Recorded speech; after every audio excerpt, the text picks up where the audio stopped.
Ayan ang aking diet mode food para sa pananghalian ko today. Bigla akong nag-grave ng salmon. Kaya dali-dali akong bumili ng salmon doon sa supermarket. Bumili na ako ng 2 slice.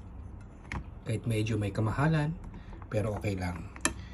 Ito ay minarinate ko muna siya sa konting asin, paminta, at lemon. At binalutan ko lang siya ng cornstarch.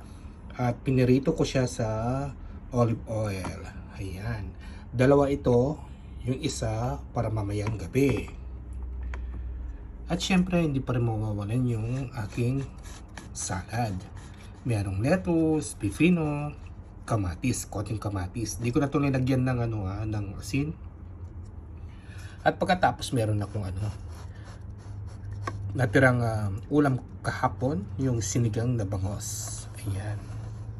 Sayang naman kung hindi ko to kakainin kahit ganito lang to ay sobrang sarap din niya kaya ininit ko na lang siya. At meron din tayo ng konting small amount ng brown rice. Syempre meron pa rin akong mga prutas kagaya ng saging, orange, tsaka ng apple. Pipili na lang ako dito anong gusto kong kainin Ito ay matagal ko na talagang inaasam na kumain ng ganito, guys. Kaya talaga ako ay bumili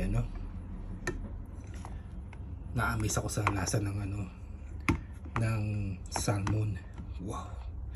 Kaya halip po kayo, guys. Saluhan po ninyo ang kumain itong aking pananghalian for today. Thank you for watching. Bye.